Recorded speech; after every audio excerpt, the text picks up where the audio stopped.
O senhor é uma das vítimas dos áudios vazados. O que o senhor ainda não falou para ninguém sobre este assunto? Pode dizer agora? Na verdade, eu sou uma vítima direta dos áudios vazados, assim como o Dr. Walter Waltenberg foi, assim como o presidente da Assembleia foi, assim como o Dr. Eliseu Miller foi, assim como a prefeita de Cacoal estava para ser, assim como, não sei se o delegado ou o vereador, mas um deles está sendo vítima desse processo lá em Ji, Paraná. Na verdade, nós temos aí nesse caso 2 ou 3 delegados que eles confundiram as coisas, né? Eles fazem parte de uma polícia judiciária, que o próprio nome judiciário vem da palavra justiça. E se tem algo que eles nunca se preocuparam é em fazer justiça, né? Eles simplesmente, em nome de um projeto de poder, usa a máxima do Maquiavel que o fim justifica os meios. Então, o senhor identifica isso como um fato adstrito a 3 servidores públicos? Eu quero acreditar que sim. Eu não posso, de forma alguma, pegar todo um conjunto de delegados que a gente tem, uma instituição, a Polícia Civil, até para preservar a Polícia Civil do Estado de Rondônia. Então, eu quero acreditar que seja algo isolado. Quer dizer, que se o Estado expurgar esses 3, resolve o problema, desaparece? Pelo menos serve de processo pedagógico para que outros não tenham vontade de fazer o mesmo.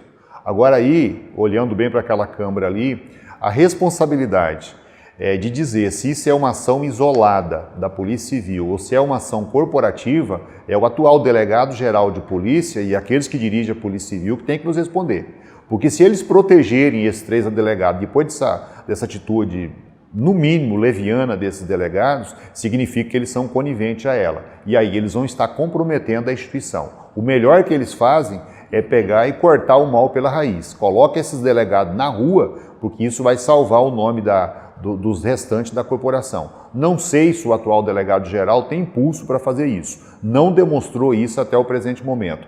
Mas é uma questão até mesmo de sobrevivência da instituição, da reputação da instituição. A Polícia Civil de Rondônia tem uma reputação muito boa, tem uma folha de serviço muito boa. Agora, há pouco mais de 2 anos, foi fruto de uma matéria muito bonita a nível nacional pela qualidade de resolução de problemas no interior, através do delegado Aurismar, hoje o nosso prefeito lá de Pimenta Bueno, um trabalho fantástico.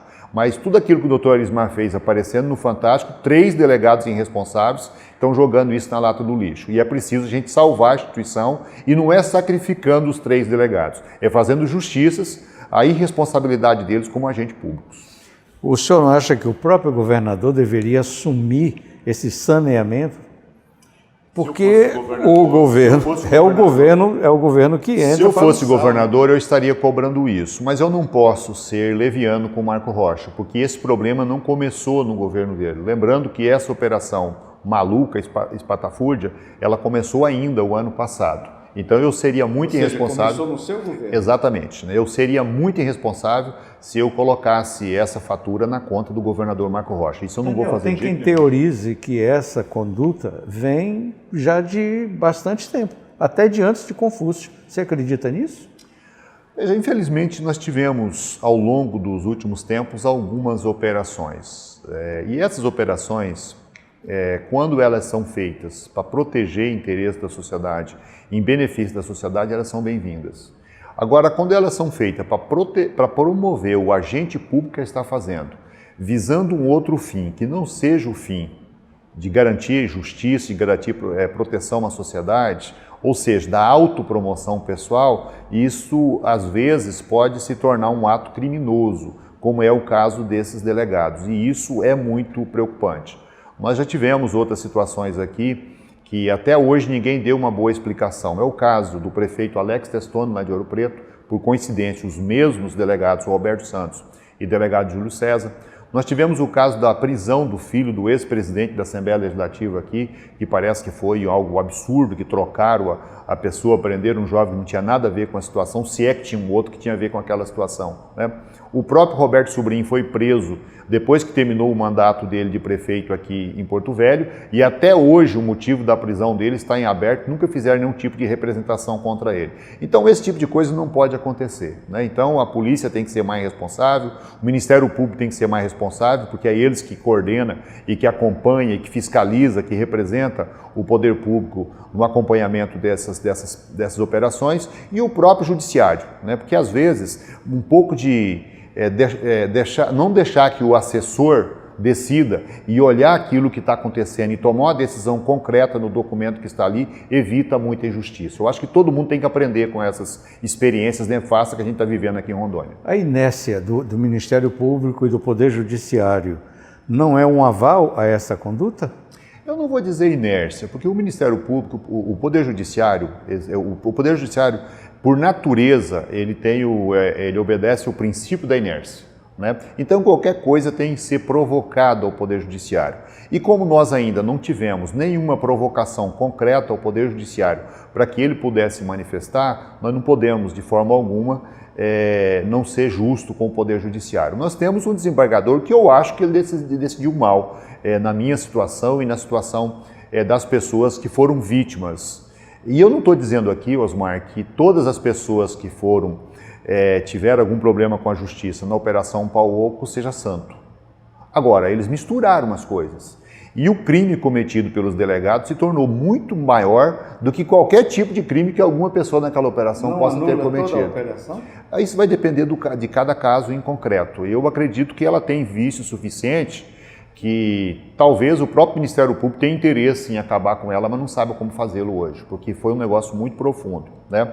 E parece-me que a promotora que tinha a obrigação de acompanhar essa operação, sem fazer nenhum trocadilho, parece que ela se apaixonou demais pela causa, tanto é que essa situação deveria, a meu ver, estar sendo investigado quando muito, pela Draco 1, se é que deveria ter existido processo, deveria ser investigado pela Draco 1 aqui em Porto Velho, e não pela Draco 2 lá de Cacoal. E por uma coincidência, quem criou a Draco 2 fui eu, no dia 28 de maio do ano passado, e no dia 15 de junho, essa Draco já estava ouvindo pessoas que nem sequer ainda era um fato tornado público, os caras estavam morando em Cacoal e já estava presidindo o inquérito de fatos que estava acontecendo aqui em Porto Velho. Algo que o tempo ainda vai explicar para nós verdadeiramente o que estava acontecendo nesse caso.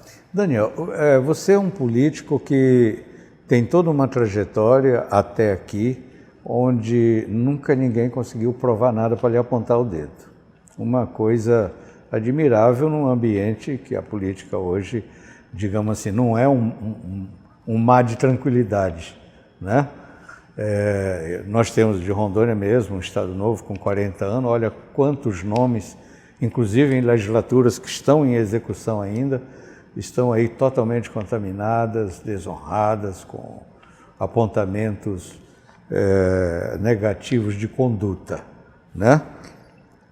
Como é que está concretamente, nesse caso, o Daniel Pereira?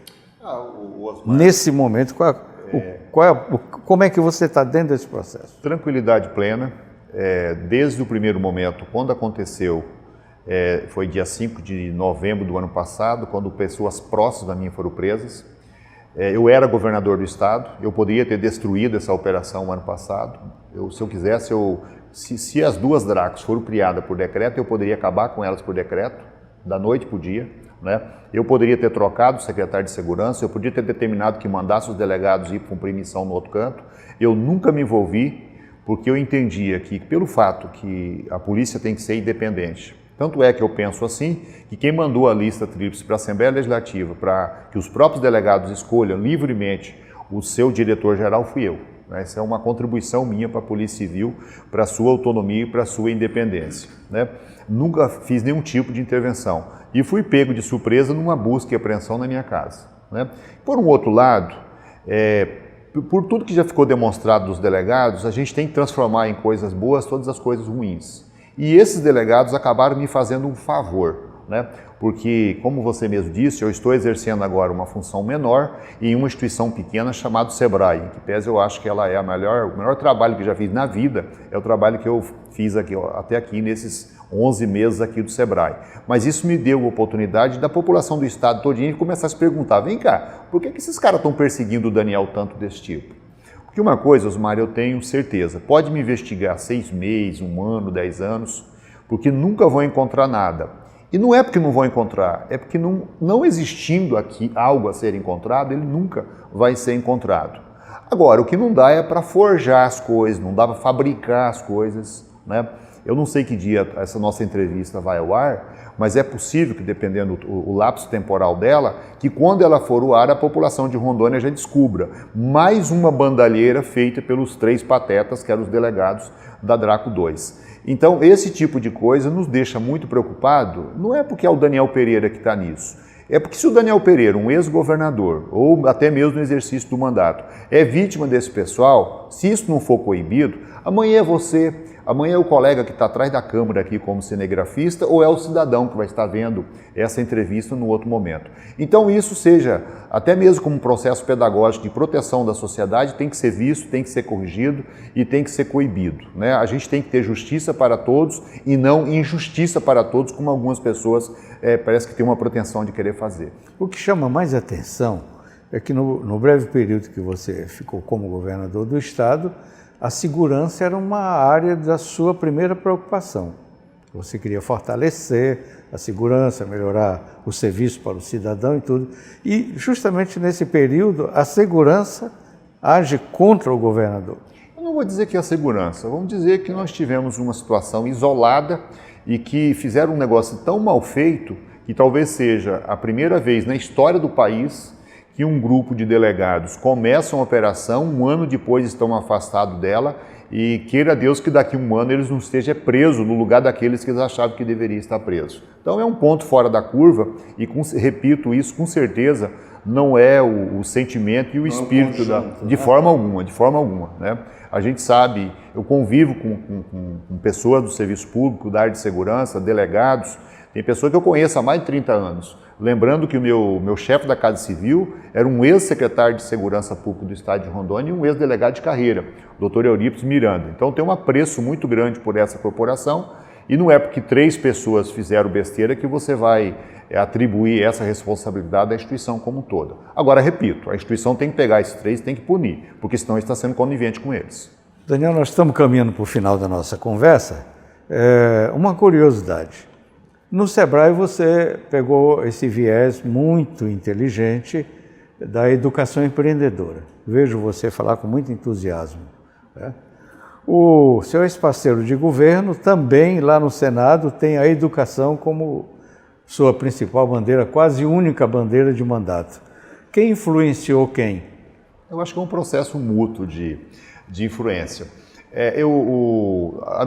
Meu envolvimento com a educação, Osmar, é que eu, aos 17 anos, eu deixei um dia a enxada e no outro dia peguei uns cadernos e uns lápis e fui ensinar os meninos, aprender com eles e também ensinar um pouquinho para eles aprenderem a ler. E pelo menos uns 100 deles estão esparramados aí pelo estado afora, pelo país afora, né? E eu me tornei vereador em 89 e ajudei a fundar o Sindicato da Educação. Então, construí com eles muitas agendas, né? Quando eu fui deputado estadual, meu mandato foi muito forte no sentido da educação. Por exemplo, a escolarização de merenda escolar aqui no estado de Rondônia, basicamente foi o meu mandato como deputado estadual, foi o primeiro a tocar nesse assunto. O modelo de gestão democrática, que depois o Confúcio, como governador, aí no primeiro mandato implementou, eu fui o primeiro deputado estadual a trabalhar isso. Construímos uma agenda no governo do Bianco de formar mais de 10 mil professores no estado de Rondônia, eu fui o primeiro deputado a trabalhar isso. A secretária Sandra Marques, também no governo do Bianco, foi o primeiro momento que nós repassamos dinheiro para a escola, para que a comunidade pudesse bancar as suas pequenas despesas. Depois o Confúcio veio e multiplicou isso. Então, eu sou um sonhador pela educação e o Confúcio também é. Então a gente se complementa. E eu só fui candidato a vice do Confúcio devido à pegada que ele tinha para a educação. Porque eu jamais seria candidato a vice de um governador que não tem compromisso com a educação. Porque a gente ia se desentender no meio do caminho, né? Então, eu acho que ele é uma pessoa que sabe a importância da educação e eu também. E fico feliz que ele lá no Senado e eu no Sebrae hoje temos uma agenda comum, inclusive a minha equipe, eu próprio e a equipe dele e ele próprio estão trabalhando junto e com certeza todo mundo vai se beneficiar com isso. Em 2014, todo mundo foi para a convenção do PMDB esperando ver o atual deputado Moschini como o vice do Confúcio. E todo mundo surpreendeu-se de ver sair dali como vice Daniel Pereira. Não, na verdade o Lúcio saiu como vice. Depois da convenção que eu me tornei candidato a vice. Houve a troca, de fato, né? ele foi que escolheu como vice. Mas todo mundo já sabia que ele estava saindo, né? Cedendo lugar para você. Eu diria, o destino fez ali um jogo de sorte em favor do Daniel. Não, dos dois. Dos dois? Dos dois. Porque ele também está sendo um bom deputado, dos né? Dois. O deputado Lúcio. Inclusive, nós já conversamos sobre isso. Porque, veja bem, eu nunca pedi para ser vice-governador. Foi o Confúcio. O meu partido apresentou alguns nomes, que eu não vou citá-los para não ser deselegante com eles, e o Confúcio declinou desses nomes. E aí o Confúcio falou com o Dr. Mauro, falou, se você indicar o Daniel como vice, a vaga é de vocês. Não fui eu que fui buscar a vaga de vice, foi a vaga de vice que veio até mim. Então, eu nunca tive, até porque eu nem conhecia pessoalmente o deputado Lúcio até o processo político eleitoral. E é claro que ficou assim, a gente sentia pelo olhar dele que ele não era muito simpático a mim. Mas depois nós começamos a trabalhar junto e eu aprendi a respeitá-lo e ele aprendeu a me respeitar. E um dia ele fez uma fala que eu acho que ela foi muito inteligente. Ainda o ano passado, eu, governador, ele falou, olha, o destino prega peças na gente. Provavelmente, se a gente tivesse mantido, e ele falou do lado dele, ele falou, dificilmente nós teríamos ganho o governo se fosse uma chapa pura, o MDB com o MDB. Então o Daniel acrescentou algo novo, trouxe o Gesualdo Pires para a campanha com vontade, que era o prefeito de Ji-Paraná, trouxe o Dr. Mauro, prefeito de Porto Velho, e nós fomos bem-sucedidos. E eu devolvi para ele, eu falei, deputado, e eu tenho minhas dúvidas se eu conseguiria me eleger deputado federal. Então nós poderíamos ter duas campanhas fracassadas e essa troca que o destino fez com que nós tivéssemos duas candidaturas bem-sucedidas. O deputado Lúcio, hoje reeleito deputado federal, é uma pessoa expoente do Estado, e eu consegui também um espaço, graças ao trabalho que nós fizemos, a oportunidade que o governador Confúcio nos deu, e depois, no período que eu fiquei como governador, eu acho que eu consegui me manter, porque eu tinha uma ligação muito forte com os servidores públicos, essa ligação ficou mais forte ainda, mas eu não tinha ligação nenhuma com o setor empresarial. E o meu cargo que eu exerço no SEBRAE, ele é uma confiança básica dos 3 maiores instituições da iniciativa privada do Estado, que é a Federação das Indústrias, a Federação da Agricultura e a Federação do Comércio, né? Juntamente com as outras instituições aqui. Então, ser superintendente do SEBRAE é um reconhecimento do setor produtivo do Estado de Rondônia. Então, eu acho que todo mundo saiu ganhando nesse processo. E quem ganhou, acima de tudo, foi o Estado de Rondônia. Eu pontuei isso para lembrar a sorte do Daniel. A sorte tem que estar preparado para ela, lembra? Não é? Você falou 50%, você teve sorte ali. É aleatório. Mas, no final do governo, o Daniel não teve essa sorte. Eu cheguei até a escrever um artigo com o título Agora é a vez do Daniel, mas o outro não abriu espaço para você. Aí você não teve sorte. Mas, Osmar, talvez eu tenha tido sorte. Vou explicar para você o seguinte. Se eu tivesse sido candidato a governador, essa operação PAOCO, ela poderia, porque a intenção dos delegados era estourá-la dentro da campanha. E se eu sou candidato, ela poderia ter sido antecipada e eu poderia ter sido um candidato derrotado por causa dessa operação fraudulenta. Eu não fui candidato, tive paciência, demonstrei que eu não sou um cara ambicioso por poder, né? Estou tendo a oportunidade de trabalhar aqui no SEBRAE. Você demonstrou que é um cara fiel, e né? estou Você aqui. Ficou com a CIA até... Exato, isso também. Mas estou tendo a oportunidade agora de fazer com que a população do estado de Rondônia saiba exatamente o que é a tal da Operação PAOCO. Até porque você com certeza sabe disso, que é um homem de muitas leituras, mas o que é santo do PAOCO? Vem da Operação PAOCO, é muito parecido. Dizem que os jesuítas, para tentar enganar os indígenas, eles faziam imagem de santo com a madeira ocada e aí os padres entravam, né, nesse oco para o santo falar com os indígenas. Então, é muito apropriado o nome da operação, Operação PAOCO, né, que os caras faziam imagem de santo e hoje está todo mundo vendo quem eles realmente são. E por um outro lado, nós temos que fazer justiça ao senador Assir, né, eu tenho uma amizade muito grande com ele e a gente tem um compromisso com ele. Agora, dado a fragilidade política dele em 2018, se eu quisesse não cumprir aquilo com ele, eu tinha um bom motivo. Né? Mas em momento algum eu pensei... Naquele momento você também tinha uma estrada política bastante... Em momento algum, não seria justo da minha parte eu dizer que eu não fui candidato a governador por causa do senador Assir. Eu não fui candidato. a governador porque eu não quis, porque o meu partido, naquele momento, dirigido pelo Dr. Mauro, chegou para mim e falou: Daniel, depende só de você para você ser candidato a governador ou não. Eu falei: Mauro, eu não me preparei e acho que nós não estamos preparados para enfrentar uma campanha. A gente corre o risco de misturar, a gente não conseguir fazer um bom governo e fazer uma péssima campanha. E quem vai sofrer com isso não é o Daniel, quem vai sofrer com isso é a população de Rondônia. Eu acho que eu fiz as escolhas certas, graças às minhas escolhas eu consegui aprovar na Assembleia aquele realongamento da dívida, lembrando que R$500 bilhão foi rolado de dívida, e se não tivesse feito a rolagem dessa dívida, nós teríamos que ter pago isso ano passado. Eu sou um ex-governador que esse ano teve 3 grandes sindicatos que fez eventos, eu fui convidado para abertura e para palestrar em todos os eventos. Eu duvido se eu tivesse sido um governador que tivesse entregado o governo com 2 folhas de pagamento atrasado ou o 13º e o pagamento de dezembro atrasado, se eu podia pelo menos andar na rua até o presente momento. Você não entraria mais nem no sindicato. Mas nem no meu sindicato eu entraria. Então eu fiz a escolha certa e Deus me protegeu e o que vem pelo futuro a gente aguarda, né? Eu estou muito mais maduro, mais experiente e o Sebrae aqui era a oportunidade que me faltava na vida, né? Porque essa ideia da educação empreendedora, tem muita gente que acha, Osmar, que a educação empreendedora é apenas para empresário. Engano, a educação empreendedora é para todo mundo. Você como jornalista tem que ser empreendedor, porque senão o teu trabalho não vai para frente. O cirurgião dentista ele tem que ter uma clínica muito bem administrada.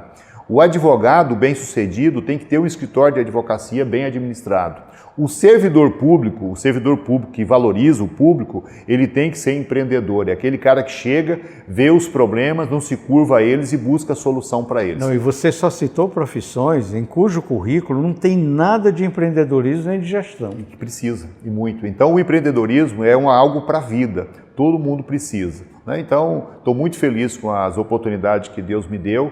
Não sei se vou ocupar cargo público na vida pela frente, porque isso não depende de mim, depende da população, mas se vier cargo novo, estou feliz, e se não vier, estou muito contente com o que a gente construiu. Até porque em 77 eu era um garoto à beira da fome, boia fria no Paraná, chegando no estado de Rondônia. E aí, alguns anos depois, eu passo a faixa do maior cargo, do cargo mais cobiçado do estado, que é o cargo de governador. Então, algo que me deixa muito honrado e muito feliz por ter tido a oportunidade de prestar esse serviço ao estado. A prefeitura te seduz? A prefeitura de Porto Velho, ela me seduz pelo seguinte: eu moro em Porto Velho há 24 anos, o meu filho de 16 anos nasceu aqui, minhas 2 filhas se tornaram adultas aqui, vieram crianças, se tornaram adultos, o meu neto nasceu aqui. Agora, a prefeitura me seduz como um projeto coletivo, né? Nós temos um partido político, estamos discutindo esse tema. Seu partido é Solidariedade. Solidariedade. Estou o presidente estadual do Solidariedade e o nosso presidente municipal, Dr. Eliseu Miller, né, que foi diretor-geral da Polícia Civil com o governador Confúcio Moura e boa parte do período que eu fui governador, né? Então nós estamos nos preparando para participar do processo político eleitoral. Agora, indiferentemente... Então Daniel será candidato a prefeito ano que vem? Não necessariamente. O meu partido está se preparando para ter um bom candidato, uma boa proposta e, mais do que isso, uma boa equipe, caso esse projeto seja abraçado pela sociedade, possa atender as reivindicações da população. Porque a gente tem confundido muito o seguinte: você escolhe uma pessoa, você escolhe um homem ou uma mulher para ser o depositário da confiança de uma cidade, de um estado, de um país. Uma pessoa sozinha não faz nada, você precisa de ter uma equipe. E nós, já pela maturidade de todos os mandatos, eu já passei por 5 mandatos, ao enxergar esse tipo de coisa, a preocupação que nós estamos tendo hoje no Solidariedade é reunir em torno do partido gente em quantidade suficiente para que, indiferente de qual nome, seja do próprio Solidariedade, que a gente indique como candidato, ou um outro candidato de um outro partido, que a gente seja convencido pela proposta dele e a gente o apoie, a gente possa fornecer a Porto Velho gente em quantidade suficiente para poder atender a população, para atender as demandas, mas sem perder também uma perspectiva, Osmar.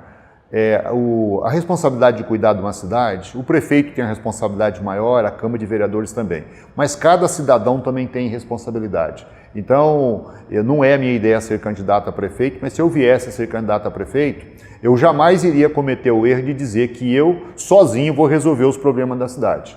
Eu teria coragem de dizer o seguinte, olha, se cada cidadão fizer a parte dele, a minha parte como gestor eu vou fazer, como eu sempre procurei fazer em todos os cargos que eu ocupo. Porque se a gente adquirir esse conceito, a gente muda substancialmente o destino da cidade de Porto Velho.